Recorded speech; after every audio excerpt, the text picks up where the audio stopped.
Durante transmissão do programa Código-Fonte, o embaixador Ernesto Araújo, ex-ministro de Relações Exteriores, expôs as possíveis consequências da audiência pública realizada no Congresso americano, que ouviu relatos sobre a censura imposta pelo ministro Alexandre de Moraes a brasileiros através das plataformas de redes sociais e que reconheceu as violações de direitos humanos que vêm ocorrendo no Brasil. Na ocasião, o deputado Chris Smith anunciou que está desenvolvendo legislação para proteger a democracia no Brasil.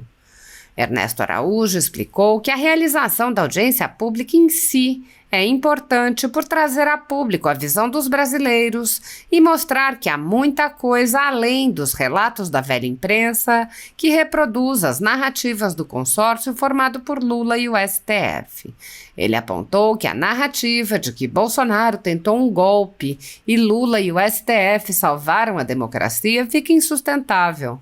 Araújo disse: agora quem tem honestidade intelectual vai começar a se perguntar: vem cá, eu acho que essa visão que eu tinha não é completa, acho que tem problemas aí.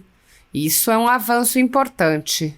O embaixador apontou que há duas importantes dimensões na realização da audiência pública, sendo que a primeira será o impacto dos testemunhos e dos documentos na pressão que será feita pelos congressistas americanos sobre o executivo daquele país, questionando o governo Biden sobre interferência nas eleições brasileiras. Araújo disse: a pressão sobre o executivo americano virá. Ainda não se desdobrou todo o processo de pedido de documentos, de esclarecimentos por esse comitê da Câmara Americana ao executivo do Biden para saber: olha, vocês apoiaram então o Lula? Vocês favoreceram o Lula no processo eleitoral? Vocês apoiaram ações que infringiram direitos humanos dos brasileiros, que infringiram garantias básicas dos brasileiros, direitos humanos protegidos não só pela Constituição brasileira, mas pela Convenção Mundial de Direitos Humanos, pela Declaração Universal de Direitos? Vão cobrar do governo americano isso. Isso virá. Ernesto Araújo expôs ainda a dimensão legislativa com a possível criação de uma lei para impor sanções às autoridades brasileiras que vêm participando da violação de direitos humanos no Brasil. O diplomata explicou que já há uma lei semelhante chamada Lei Magnitsky, criada para sancionar a Rússia após a prisão e morte de um advogado que denunciou corrupção do governo. Ele disse: os Estados Unidos, então, votaram essa lei no sentido de alguma maneira, punir a Rússia, fundamentalmente restringindo a entrada de autoridades russas consideradas ligadas a esse crime contra o Magnitsky e restringindo as movimentações financeiras que essas pessoas poderiam fazer em bancos americanos ou utilizando de alguma maneira o sistema bancário americano e todo o sistema bancário mundial. O diplomata explicou que a proposta é fazer uma lei semelhante para o Brasil, uma lei que, partindo de uma premissa, agora sim baseada em fatos, de que tenha havido cassação de direitos básicos, ilegal, inconstitucional e em desacordo, inclusive, com tratados internacionais no Brasil. Com base nessa constatação de infração a direitos humanos básicos cometida por autoridades brasileiras, obrigar então os Estados Unidos a restringir a entrada dessas pessoas, dessas altas autoridades brasileiras nos Estados Unidos, e restringir a vida financeira, digamos, das pessoas e tudo aquilo que ela tem a ver com bancos ou instituições sob jurisdição americana. Ernesto Araújo mostrou que, com a continuação das investigações e com a propositura da lei, o governo Biden terá que se mover para ir contra a lei e isso criará novas oportunidades de debate e exposição de fatos. Ele apontou que, se a lei for aprovada, figuras que foram apresentadas como supostos heróis da democracia serão mostradas como vilões equiparáveis aos agentes do governo Putin.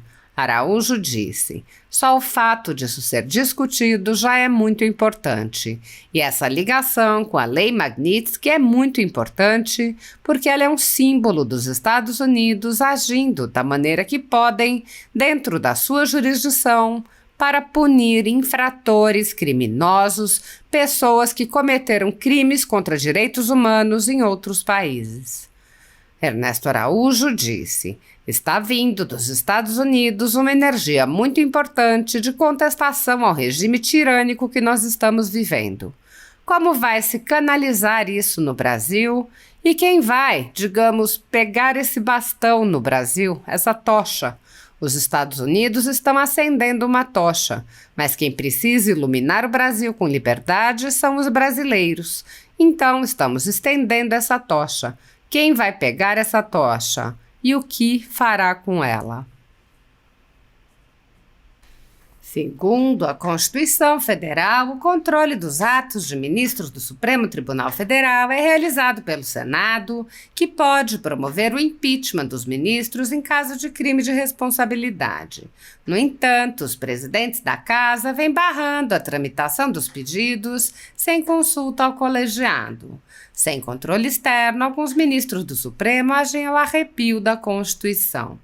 Em inquéritos secretos, o ministro Alexandre de Moraes, por exemplo, promove uma aberta perseguição a adversários políticos. Em um desses inquéritos, a Folha Política teve sua sede invadida e todos os seus equipamentos apreendidos.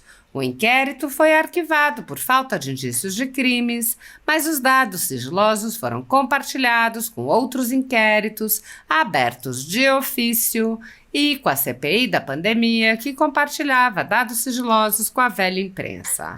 Sem justificativa jurídica, o ministro Luiz Felipe Salomão, ex-corregedor do Tribunal Superior Eleitoral, confiscou toda a renda da Folha Política e de outros sites e canais conservadores para impedir suas atividades.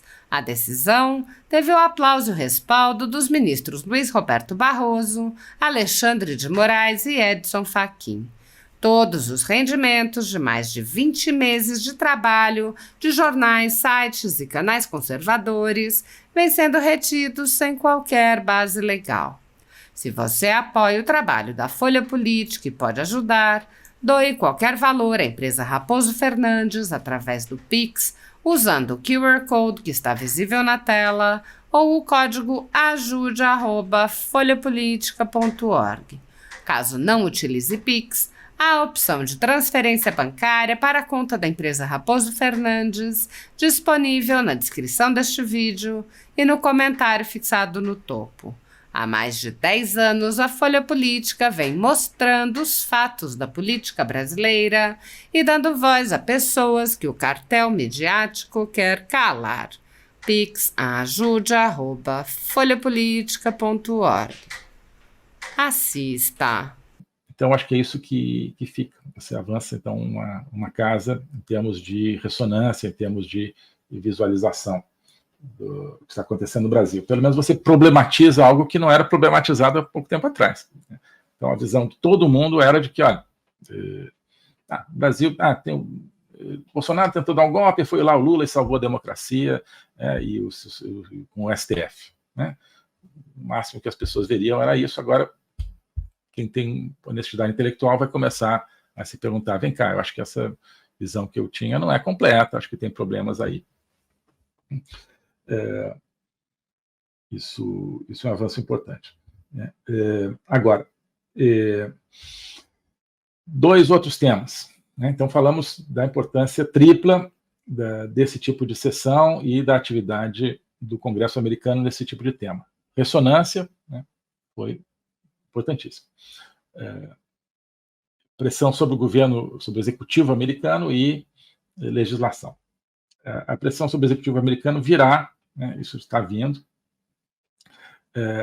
ainda não se desdobrou todo o processo de pedido de documentos, de esclarecimentos por esse comitê da Câmara Americana ao executivo do Biden, para saber, olha, vocês apoiaram então o Lula, o que vocês fizeram, vocês favoreceram Lula no processo eleitoral, vocês queriam favorecer Lula para que ele ganhasse as eleições, vocês pressionaram, então, contra um determinado lado no Brasil, vocês apoiaram ações que infringiram direitos humanos dos brasileiros, que infringiram liberdades básicas dos brasileiros, direitos humanos protegidos não só pela Constituição brasileira, mas pela Convenção Mundial de Direitos Humanos, pela Declaração Universal de Direitos Humanos.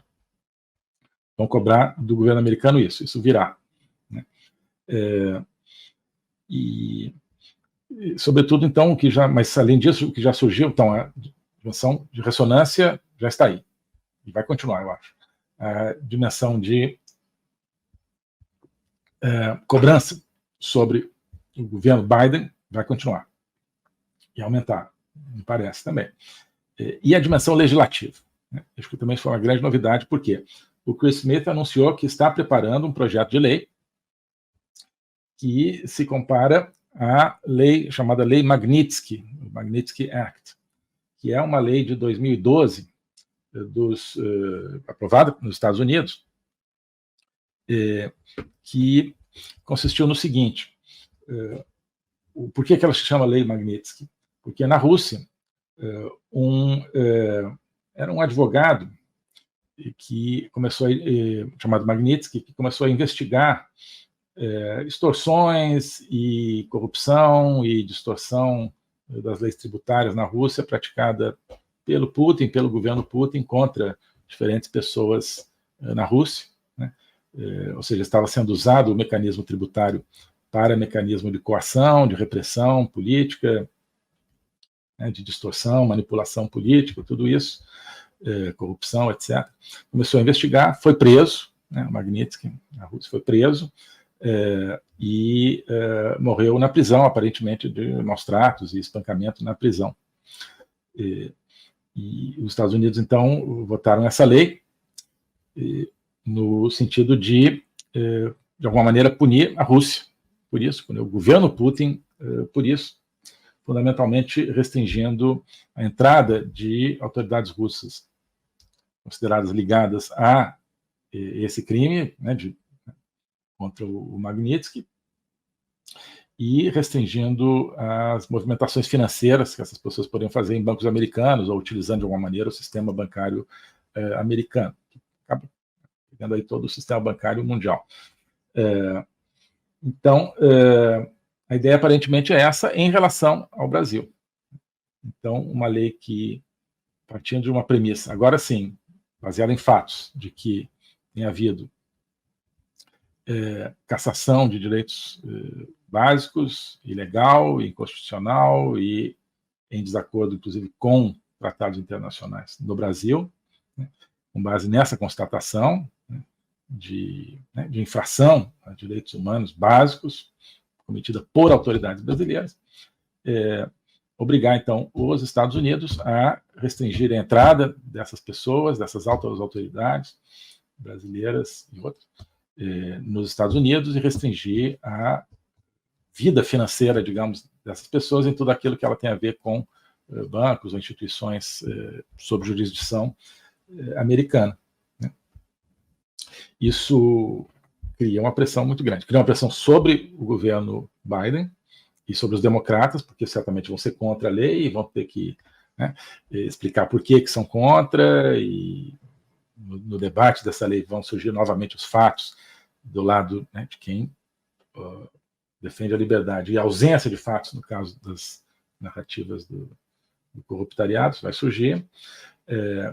O governo Biden, né, o executivo, vai ter que se explicar, vai ter mais um aguilhão ali para ter que se explicar. E, se isso for aprovado, claro, isso, né, coloca algumas pessoas, né, que foram promovidos heróis da democracia na figura de vilões aí, né, pelo menos equiparáveis a os vilões russos aí do governo Putin, né, que andam por aí matando, envenenando as pessoas. Só o fato disso ser discutido já é muito importante, e essa ligação, né, com a Lei Magnitsky é muito importante, porque ela, né, é um símbolo, né, de Estados Unidos agindo da maneira que podem, dentro da sua jurisdição, para punir infratores criminosos, né, pessoas que cometeram crimes contra direitos humanos em outros países, né, em países, no caso, a Rússia, que não deixa de ser o modelo do Brasil, uma democracia de fachada, né, o Putin acabou de tomar posse em mais um mandato, mas com um sistema duríssimo, brutal, autoritário por dentro dessa fachada. Então isso, acho que vai ser uma camada adicional importantíssima nesse tema.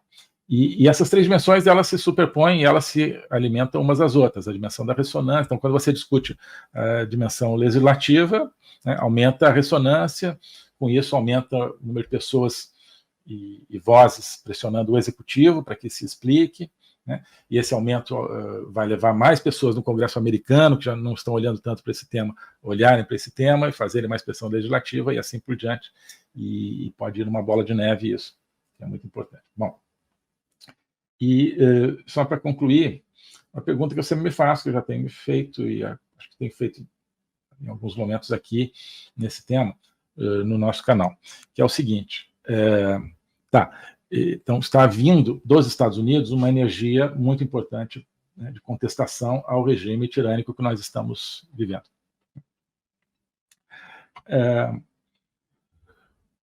Como vai se canalizar isso no Brasil?